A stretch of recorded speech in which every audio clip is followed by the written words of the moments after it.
Gentlemen, welcome back. Tonight we're going to be talking night vision. This is something I have wanted to get into probably since I was 10 years old playing Splinter Cell.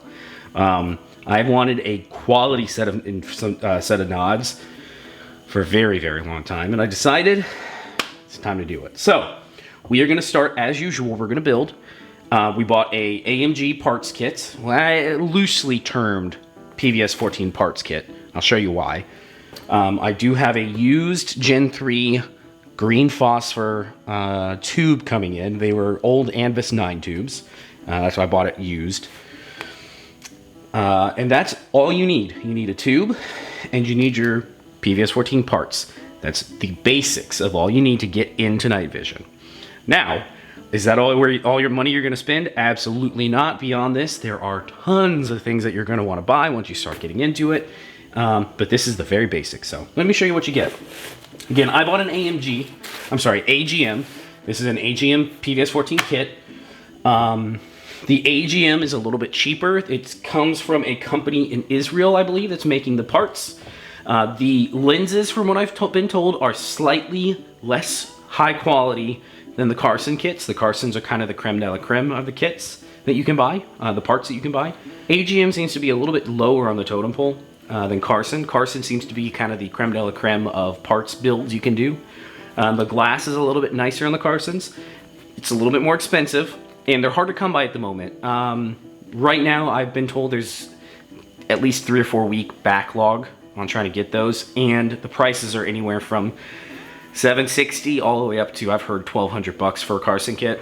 So these were in stock. This was $700 in stock, ready to ship. I figured let's do it with the kit that we have coming, or with the tube that we have coming in. It's not going to be a big deal. What comes in it? You get PVS-14, obviously. And the reason I say it's not necessarily a parts build is I expected it to come in as parts, and we would assemble the whole thing. It comes already put together, completely put together. We don't actually have to do any assembling to get it running. All we have to do is loosen the housing, loosen the battery housing. We may have to take the rear optics out. I'll have to do a little research. I think we may have to take the rear optic out, take the battery housing off, slip the tube in, put it back together, and we're ready to go. But we don't have to do as much assembly as I was expecting, which is kind of cool. You also get your nice army green bag over here, olive drab. You get a bag of stuff. So there's a sacrificial front lens, so you don't break your front lens. Actually, I think this is your sacrificial front lens. This is your sweat lens. It's supposed to keep your glass from fogging up. You get a cleaning kit, you get a strap for the bag, and you get some paracord in there. Beyond that, they do send you one AA battery. These run off of AA's. It was a very cheap alkaline AA. So I'm probably going to end up going and picking up a pack of quality. Probably lithium. I believe lithium's the way to go with these. But you're spending $2 grand on everything. Don't cheap out on your batteries. There's no reason to. Last thing that's in here is the infamous Skull Crusher. And your J-arm. So this is how you attach it to your head. If you go this absolute cheapest route possible, this is how you're going to attach it. Your J-arm goes on here, on your PVS-14. Then, using the bayonet style mount, that's what this is called, clips in, and it will work. You can run around the night with this and hopefully see. It's not the greatest. This is plastic, nylon, and the plastic is like fiber embedded nylon plastic. It will absolutely work if you didn't want to spend any more money. It's just not the nicest quality. Most people are going to end up going for a bump helmet and some other stuff. And when we get to those, believe me, I'm going to be buying a helmet and a bunch of other equipment. We'll talk through each piece that I get as I get them. One thing I've learned is night vision is very, very expensive. I thought the NFA game was expensive. Night vision is crazy expensive. This plus the tube was about $2 grand.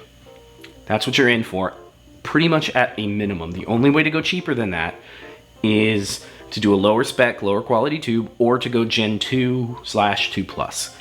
Personally, buy once, cry once to an extent. get what you can afford. White phosphor is very expensive. I will eventually buy myself a white phosphor tube.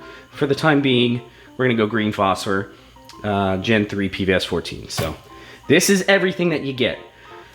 Beyond that, seriously, all you're gonna need is your tube. And when the tube comes in, there are two types of tubes that fit in your PVS-14.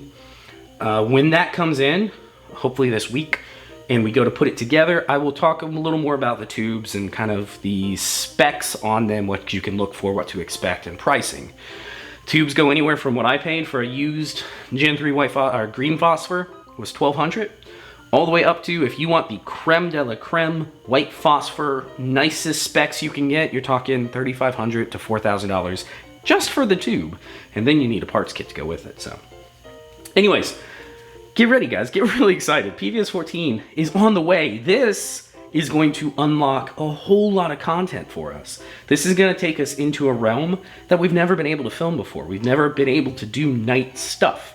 I've never had a reason to own a PEC 15. I've never had any reasons to have any of that stuff and play in the night because we didn't have a PVS-14. Now we do, and believe me, this is the beginning of a very long and expensive journey. I don't see myself ending my night vision life with one single Gen 3 green PVS-14. I have a feeling I will probably be buying a lot more night vision just because it's so freaking cool. Anyways, gentlemen, get ready. It's on its way. We got a ton of this again, it's gonna unlock us. We got a ton of content coming night vision. If you guys got ideas, I'm thinking Team Wendy bump, G20, Wilcox G24, and Wilcox dovetail mount, J-arm. If you guys don't know what that is, don't worry. When we get there, I will explain all of it. For you guys that do know what that is, leave a comment, let me know. I'm thinking that's my best bet for now, kind of starting out. Sub $1,000 setup for a helmet, but there we go, guys. I hope you're as excited as I am. This is something I've been wanting to do since, God, I was 10 years old, so 22-year project now that I'm excited for. All right, gents, get ready. I'll catch you guys on the next one. See ya.